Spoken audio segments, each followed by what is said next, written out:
गरम कुछ ज्यादा ही है ये जगह। लो, ये तो मौसम पर चालू हो गए। खैर, किसी पर बात करें, उसे तो जवाब देना ही है। जी, वो बात यह है सर कि चारों तरफ खुले मैदान ही मैदान हैं। पेड़ वेड़ तो है नहीं ज्यादा, सो बस लू के सपाटे चलते रहते हैं। हम्म। सक्सेना फिर चुप। आखिर थानेदार ने ही हिम्मत करके अपनी ओर से बात चलाई। सर, हीरा के बाद जिसका बयान होना है ना, बिंदा, वो तो आया नहीं, आएगा भी नहीं। मैंने आपसे अर्ज किया है ना, एक ही सिरफिरा आदमी है वह, बहुत ही खतरनाक। खतरनाक? बहुत ही पैनी नजरों से देखा सक्सेना ने, मानो इस शब्द का अर्थ जानना चाहता हो। इस नजर से एक क्षण को हकबकाया थानेदार, पर फिर इतनी देर से घुमड़ती हुई बात सरका ही दी। जी, गांव में जितने झगड़े फसाद होते हैं ना, सब इन्हीं लोगों की वजह से। सच पूछें तो बीसू भी ऐसा ही था सर। खुद तो कुछ करना धरना नहीं, बस काम करने वालों को भड़काना सारे दिन, उल्टी सीधी बातें। बात बीच में ही तोड़ दी सक्सेना ने एक छोटी सी हुंकार उछालकर। थोड़ी देर चुप रहा थानेदार, फिर धीरे से पूछा, उसका फिर कैसे होगा सर? आप कहें तो। देखते हैं अभी। सक्सेना कोई परेशानी ही महसूस नहीं कर रहे। अजब आदमी है यह भी, इसमें देखने को क्या रखा है? कोई तमाशा है यह भी? कहें तो अभी पकड़वा कर बुलवा लें उसे। वैसे कोई आसान काम नहीं है उसे लाना, पर ऐसे टेढ़े आदमियों को ठीक करना वह खूब जानता है। एक बार मौका तो दे उसे अपना कमाल दिखाने का। पर ये हैं कि अपनी धुन में ही बैठे हैं। बयान तो उसे भी आए दिन लेने पड़ते हैं। देहात गांव में कुछ ना कुछ लगा ही रहता है, पर ऐसा बेतुकापन तो उसने ना देखा न जाना। कहीं कोई कड़क ही नहीं। वर्दी के साथ साथ शरीर में थोड़ा कलफ लगाकर आ जाते तो ठीक था। काम शुरू किया जाए? कप एक तरफ सरकाकर सक्सेना ने कहा, बुलवाओ हीरा को। Yes sir.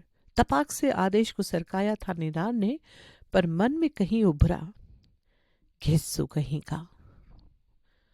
थोड़ी ही देर में हीरा और गणेशी फिर हाजिर। दोनों आकर पहले की जगह ही बैठ गए। सक्सेना थोड़ी देर तक दोनों को देखते रहे एकटक। फिर बात को बिल्कुल नए सिरे से शुरू किया। अच्छा, यह बताओ, गांव में उसकी दोस्ती किस किस से थी? किन लोगों के बीच उठता बैठता था बिसु? ऐसे तो सवही के साथ उठत बैठत रहा सरकार, पर हाँ, खास दोस्त तो बिंदे रहा। भईमन माँ भी ऐसा प्रेम ना मिले आपको। कौन है ये बिंदा? थानेदार से इतनी गाथा सुनने के बाद भी सक्सेना ने इस तरह पूछा जैसे पहली बार सुन रहे हो ये नाम। रुकमा का घरवाला, पहले शहर में राहत रहा। इस गांव का रहने वाला नहीं है? सक्सेना के ललाट पर हल्की सी शिकन उभर आई। कहीं जेल वेल का तो साथी नहीं? थानेदार उसके खतरनाक होने की बात कह ही चुका है अभी। नहीं, शहर में रहत रहा, हुए नौकरी करत रहा। लेकिन जब रुकमा का बाप मरीगा तो रुकमा ले आई बाप की खेती संभाले के खातिर। और कोई बाल बच्चा तो नहीं रहा हुई के। रुक में अकेल बिटिया रही और 20 बीघा की खेती रही। कुआ, गाय, बैल, भैंस, अमराई। यह रुकमा कौन है? अरे वही केर घरवाली सरकार, यही गांव की लड़की, बिटिया जस। हीरा ने कुछ इस भाव से कहा मानो इतनी जगत विख्यात बात भी नहीं जानते सक्सेना साहब। बहुते अच्छी लड़की है सरकार, बिसु को तो बहुते मानत रही, पिरान देती रही ओही पर तो। एक लंबी हुंकार के साथ सक्सेना ने यह वाक्य अपने भीतर उतार लिया। ऊ के स्कूल में पढ़ती रही सरकार, बस तबे से। बिसु के स्कूल में पढ़ती थी? हाँ हाँ, तब शादी कहाँ भई रहे, तउन पढ़त रही। बहुत होशियार रही पढ़े माँ। बिस्वो बहुत मानत रहा, बहुत नेह रहा वही पर बिसु का। बात कुछ और गहरे उतरी। जब बिसु को जेल लाई गई, बहुत रोई। बिसु की माई की तरह कलपत रही साहब रुकमा। खाए पियब सब छोड़ देहिस रही।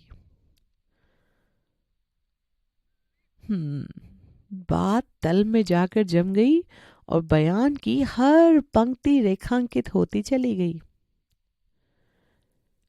शादी कब हुई रुकमा की? बस यही कोने 3 बरस। बहुत रो धोकर की शादी या खुशी खुशी कर ली? अरे सरकार, रौती तो है ही बिटिवे वे शादी के समय। महतारी का घर छोड़त करेजवा बहुत कसकत है बिटियन का। फिर यही के तो महतारी नहीं रही सरकार, बाप का घर वही देखत रही। मोह तो होते ही है। शादी करके शहर चली गई या गांव में ही रही? शादी के बाद कौन गांव में छोड़त सरकार, गई तो शहर ही, पर उन्हा एको दिन मन लागे नहीं सरकार वही का। तो गांव चली आई?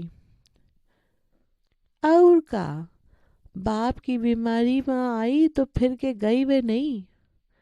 साफ खई देहिस बिंदा से, मैं अब शहर ना आई हो।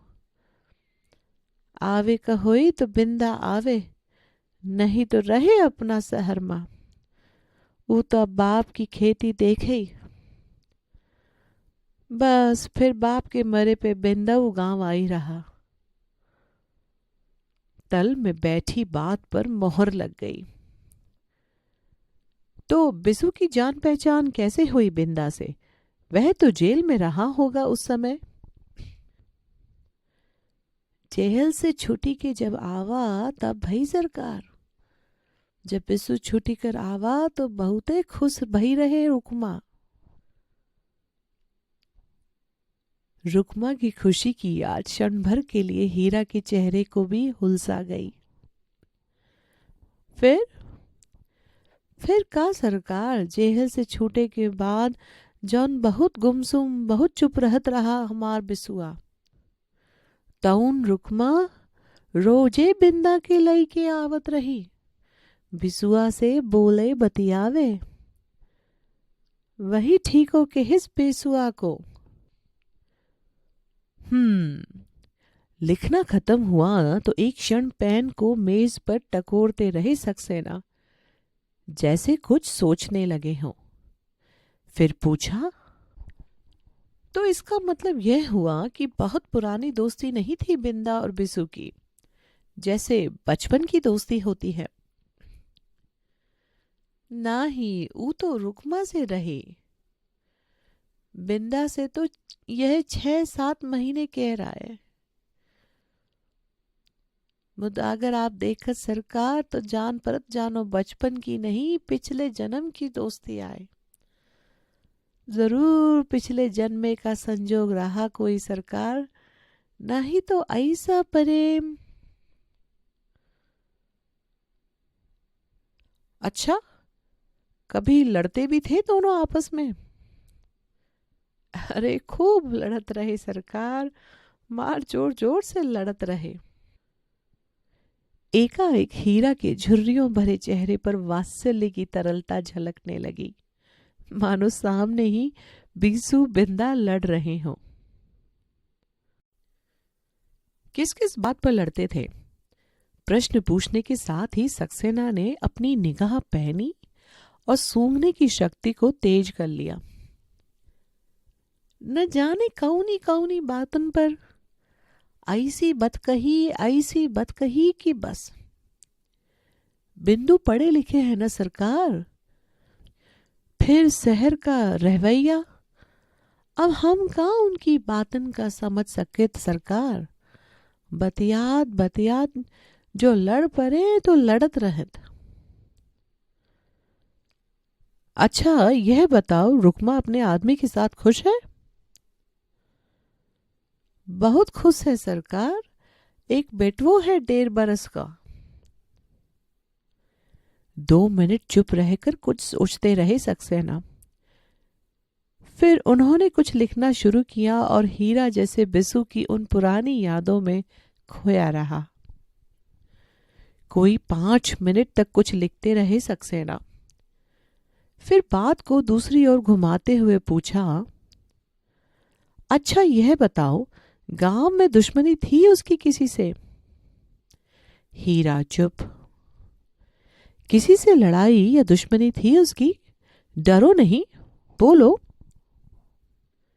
इस प्रश्न के साथ ही थानेदार ने कुर्सी पर बैठे बैठे अपना धड़ थोड़ा आगे को निकाल लिया। अब जरूर कोई न कोई नाम टेप देगा यह बुढ़ा। डर जो किसी का नहीं रह गया है। का बताई सरकार, दुश्मनी तो नहीं मुदा। फिर हिचकिचाने लगा हीरा, पर सक्सेना की सच कहने को उकसाती हुई मुद्रा से हौसला पाकर कह दिया, जोरावर सिंह और मालिक लोग वही से बहुत नाराज रहत रहे। मालिक लोग कौन? अरे यही सरकार, जही के बड़े बड़े खेत हैं। सरपंच साहब बहुत नाराज रहत रहे। क्यों रहते थे नाराज? अरे अब कहाँ बताई सरकार, बस बचपना रहा हमरे बिसुआ का। वो सरकार खेत पे काम करे वाले मजूरन से कहत रहा कि इतनी कम मजूरी पे काम ना करो, मजूरी बढ़ावे की खातिर लड़ो, बेगारी ना करो, उधारी पे इतना इतना सूदो ना दे। यही सब उ लोगन का बुरा लगत रहा सरकार। फिर एक क्षण रुककर बोला, और ठीको है सरकार, मजूरन को भड़क जाए से खेतन में नुकसान जौन होता रहा ओकर कौन सही है? बिना मजूरन का कहीं खेती हो सके है सरकार। थानेदार के शरीर में जैसे लहरें उठने लगी। यह बताने के लिए कि बिसु मजदूरों को उपद्रव करने के लिए कैसे कैसे भड़काया करता था और कितना नुकसान होता था खेत मालिकों का। न तुम्हारे पास जमीन, न तुम्हें मजदूरी करनी, फिर मालिक मजदूरों के बीच आने की जरूरत? पर हिम्मत नहीं पड़ी कुछ भी कहने की। कभी मारपीट भी हुई इन लोगों से इस बात को लेकर? कोई धमकी वमकी दी गई कभी इसे? नहीं सरकार, मारपीट कबो नहीं भय। हम तो बहुत समझावत रहे बिसुआ को, पर हमारी एको नहीं मानत रहा। जोरावर समझावत रहा, धमका तो रही कि देख रे बिसुआ, तू जो हमारे मजूरन को हड़काई तो जेल भिजवाई देव। बिसुआ खूब बहस करत रहा, खूब झगड़ा करत रहा जोरावर से, पर मारपीट तो कबे नहीं भइल सरकार। हम सच कहित हैं आपसे, बिसुओं को कऊ हाथों नहीं लगावत रहा सरकार, कौनो दिनो नहीं। अंतिम वाक्य पर थानेदार के तनाव एकाएक ढीले हो गए। समर्थन के से स्वर में, जी सर, कभी कोई मारपीट नहीं हुई। और थानेदार की मोहर लगे हीरा के वाक्य को रेखांकित कर दिया सक्सेना ने। फिर पूछा, अच्छा यह बताओ कि जिस दिन उसकी लाश मिली उसके एक दिन पहले उसका किसी से झगड़ा हुआ था या कोई कहा सुनी हुई थी, घर में, बाहर या जोरावर से? नहीं सरकार, काहू से नहीं। इधर तो औ लड़वे छोड़ देहिस रहे। जब से हरिजन टोला में आग जनी भई न सरकार, तब से ऊ काहू से लड़वो नहीं करा। बस भीतरे भीतर कल्पत रहा। बहुत रोवा रहा वही दिन सरकार, बहुत रोवा रहा। कबो कबो तो रात भर छटपट करे सरकार। अब का बताई, बहुत रिसियावत रहा कि इतना बड़ा कांड हुई गवा और कौनों के नहीं धरा पुलिस। फिर एक क्षण रुककर बोला, बहुत दर्द रहा ऊ का मन में। अच्छा, क्या करता रहा था उस दिन वह? कहाँ कहाँ गया, किस किस से मिला? दोपहर तई तो बिंदा कने रहा सरकार, वहीं के खेत पर। फिर बिंदा तो शहर चला गवा और ऊ घरे आवा। संझा का फिर निकलेगा, 3 रात के आवा। न जानी कहाँ गवा रहा सरकार। हम तो कबो पूछते नहीं रहे सरकार। रात में जब लौटा तो उसकी तबीयत ठीक थी? ठीक ही रही सरकार। खाना खाया था? खाना तो ऊ संझा का खाते नहीं रहा सरकार। जेहल से छूटे के बाद से पेट बहुत खराब रहत रहा। 2 टाइम को खानो नहीं हजम होत रहा। तुम्हारे सामने सोया था घर में? हाँ सरकार, बाहर खुले मां तो सोवा रहा। रात में उसे बाहर जाते या घर में किसी को आते देखा? नहीं सरकार। किसी तरह की कोई आवाज, बातचीत या शोरगुल कुछ सुना? जैसे कोई बिसु को उठाकर ले जा रहा हो या कि? नहीं सरकार, कुछ नहीं देखा सुना हम तो। हमारे आगे तो अच्छी तरह सोवा और भोर आई के जोगेश्वर साहू बतायन कि पुलिया पर लाश पड़ी है। कब गवा, कैसे गवा, कुछ पता नहीं। ई मुई नींद। गला भर्रा गया और हीरा की आवाज रुंध गई। एक क्षण सक्सेना रुके, फिर पूछा, तुमको क्या लगता है कैसे मौत हुई बिसु की? पूछने के साथ ही नजरें हीरा के चेहरे पर गड़ा दी सक्सेना ने। थानेदार ने भी उचक कर गर्दन जरा सी आगे को निकाल ली। थरथराते गले से ही बोला हीरा, हम का बताई सरकार, पर अपन मौत नहीं मरा हमार बिसु। जरूर कोउस मरवाइस है हमार बचवा का। बोल तो कुछ नहीं पाया, पर तनाव से चेहरा बुरी तरह खिंच गया थानेदार का। किसी पर शक है तुम्हें? बिना किसी लाग लपेट के सीधा प्रश्न दागा सक्सेना ने। थानेदार की गर्दन थोड़ी और आगे को निकल आई। बोलो, डरो नहीं। किसी पर शक है तो नाम बताओ उसका। हम का बताई सरकार, पर सारा गांव। एक क्षण के लिए फिर रुका हीरा। बोलो बोलो, बताओ, हिम्मत बंधाई सक्सेना ने।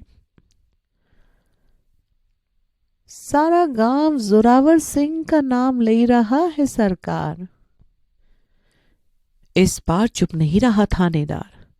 इतनी देर की कुलबुलाहट निकल ही आई भीतर से आखिर। पर सक्सेना साहब पर नजर पड़ते ही अपने को साधा और समझाने के लहजे में बोला, अपनी बात बोलो बाबा, अपनी बात। गांव वालों की बातें गांव वाले कहेंगे। तुमको। हाथ के एक हल्के से झटके से थानेदार की लगाम खींच दी सक्सेना ने। थानेदार भीतर ही भीतर ऐंठ कर रह गया और मन ही मन सक्सेना की 7 पुश्तों का तर्पण कर डाला। तुम्हें भी शक है जोरावर पर? हम का शक कर सके सरकार? आखिन से देखे बिना कैसे कही का नाम लई लें। और अब नाम लई के होइबे का करी सरकार? हमार बिसु तो चला गवा। हमार पाला पोसा जवान लड़का। अरे हमार बचवा। और घुटनों में सिर देकर फूट फूट कर रोने लगा हीरा। गणेशी ने फिर पीठ सहलाई और कांस्टेबल ने सक्सेना के इशारे पर फिर पानी का गिलास थमा दिया। सक्सेना कुछ लिखने लगा और थानेदार मन ही मन भुनभुनाने लगा। बयान के नाम पर बुढ़े से पुराण बचवा रहा है पिछले 4 घंटे से। और उसने एक वाक्य बोल दिया तो इशारे से ऐसे ही लंगी लगाई कि आधी बात मुंह में ही घुट कर रह गई। अपने ही हल्के में गीदड़ बनाकर रख दिया इस ससुरे एसपी ने। ऐसे पुचकार पुचकार कर बयान लोगे तो कहीं अनकहीं सब कहेंगे ही ये लोग। गांव वालों से पाला नहीं पड़ा लगता इनका कभी। जानते नहीं कि जरा सी शह मिलते ही सीधे खोपड़ी पर सवार होते हैं ये लोग। जूते की नोक पर ही ठीक रहते हैं।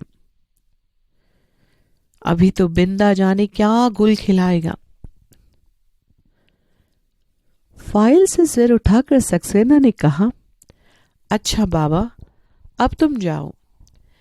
फिर जैसे उसे सांत्वना देते हुए बोले, देखो, हम अपनी तरफ से पूरी कोशिश करेंगे।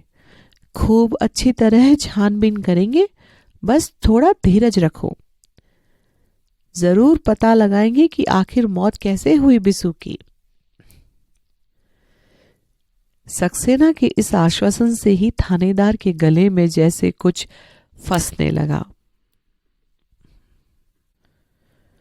उठते हुए हीरा उखड़े उखड़े स्वर में बोला, बड़ी मेहरबानी सरकार आपकी।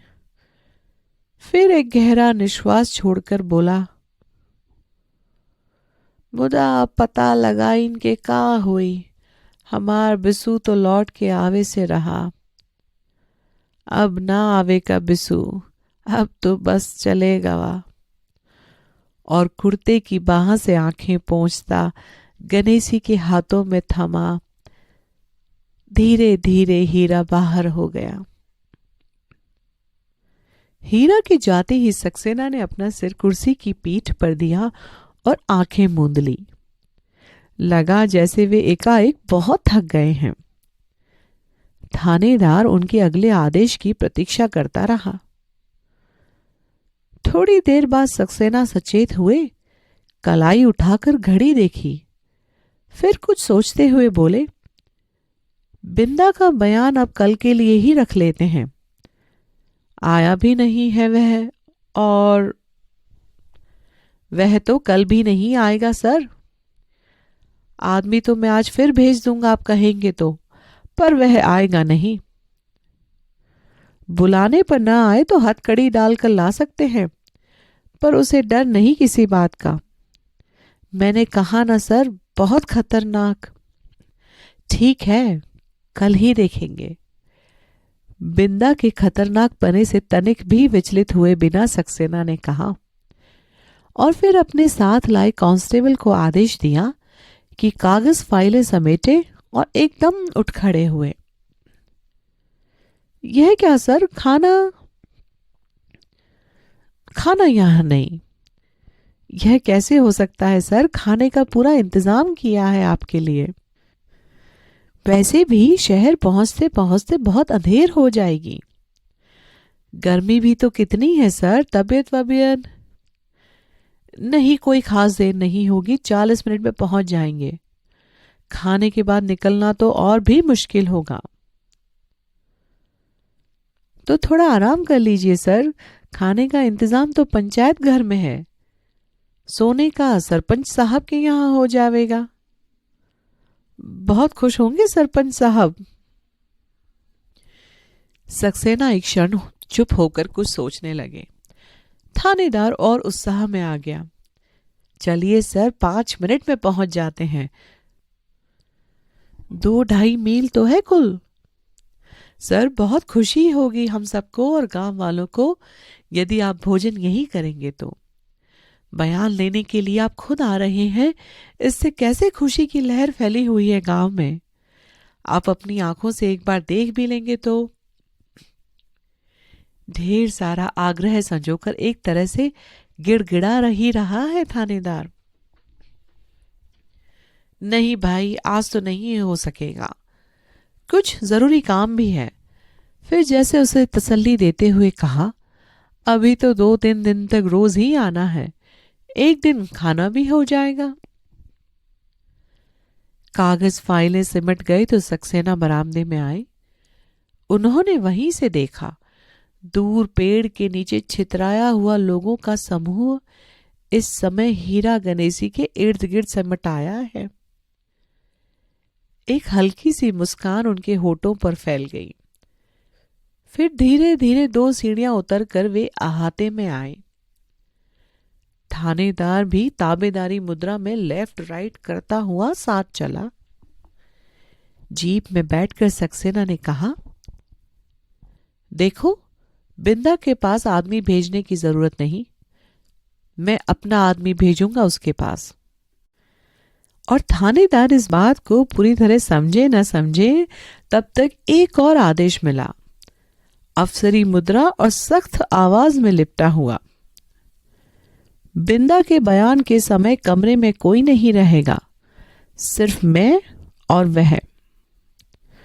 और खटाक से जीप स्टार्ट हो गई। भीतर उभरी एक वजनी गाली को वापस ठेलकर मशीनी ढंग से एक जोरदार सैल्यूट मारा थानेदार ने, और जब तक जीप सड़क नहीं ली उसी पोज में खड़ा रहा। धूल उड़ाती हुई जीप जैसे ही अहाते के बाहर हुई तो सारे शरीर को एकदम ढीला छोड़कर बगल के डंडे को पूरी ताकत के साथ 2-3 बार हवा में भांजा। फिर मुड़ा और सामने पड़े एक ढेले को जोर की लात जमाई। बिंदा के साथ अकेले में बयान लेगा, सुअर की औलाद। कल जब से सरोहा से लौटे हैं सक्सेना एक अजीब सी ऊहा-पोह में पा रहे हैं अपने को। डीआईजी ने बुलाकर जब यह काम सौंपा था तो थोड़ा आश्चर्य हुआ था सक्सेना को। वैसे किसी गांव में जाकर बयान लेना कोई इतना महत्वपूर्ण काम नहीं है। साधारणतः एसपी जाते भी नहीं ऐसी वारदातों के लिए, गांव का थानेदार ही लिपट लेता है। पर इस समय सरोहा साधारण गांव नहीं है, इसलिए यह काम भी बहुत महत्वपूर्ण हो उठा है। इतना महत्वपूर्ण कि मुख्यमंत्री दास साहब ने खुद बुलाकर हिदायत दी। सुना है आतंक जगाने वाला पुलिसी रवैया नहीं है तुम्हारा। बहुत अच्छी बात है, मैं कदर करता हूं इसकी, इसलिए तुम्हें सौंपा भी गया है यह काम।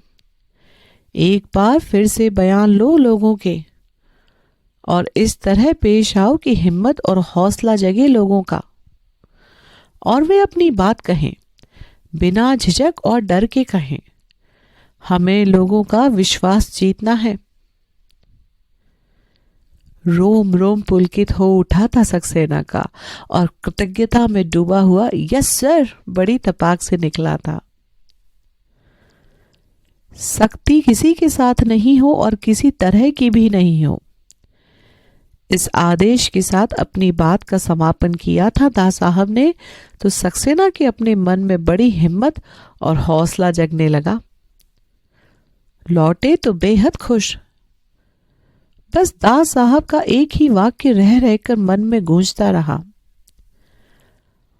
आज तक अपने इस अपुलिसी रवैये की कीमत ही चुकाते आए हैं बेचारे, पर आज कोई कदर करने वाला तो मिला, और मिला है तो अपने को इस लायक सिद्ध करके ही दिखाएंगे। आज की इस चूहा दौड़ में इतने पीछे पड़ गए हैं सक्सेना कि अब तो अपने लिए किसी तरह की उम्मीद करना भी छोड़ दिया है। अभी अभी सरकारी नौकरी की सारी सुविधा सुरक्षा को चुनौती देते आईजी के तबादले की खबर ने पुलिस विभाग में खलबली मचा दी। यूं सबको ही अपनी अपनी नौकरी अधर में लटकी हुई दिखाई देने लगी आजकल। फिर मौका मिलते ही एक सीढ़ी ऊपर चढ़ जाने की जी तोड़ कोशिश करने से कोई नहीं चूकता। एक सक्सेना ही है जिन्होंने अपने मन को समझा रखा है कि वे एसपी हैं और रिटायर होने तक शायद एसपी ही बने रहें। क्या करें, मजबूरी है उनकी, या कहना चाहिए कि यह सीमा है उनकी कि सबको प्रसन्न करने वाला लोच है ही नहीं उनके व्यक्तित्व में। इसलिए दास साहब के इस वाक्य ने अतिरिक्त रूप से पुलकित ही नहीं किया था, बल्कि मन में एक उम्मीद भी जगा दी थी सक्सेना के। लौटकर डीआईजी को बताई सारी बातें तो बिना कोई खास प्रतिक्रिया जाहिर किए इतना ही कहा,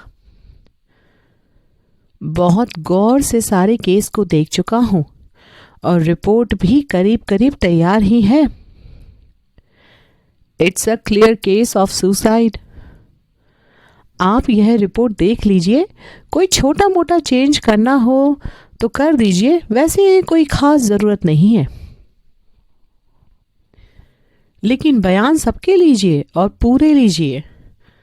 गांव वालों को पूरी तरह तसल्ली हो जानी चाहिए कि कोई बात अनकही नहीं रही। तो सारा उत्साह बुझ गया था सक्सेना का।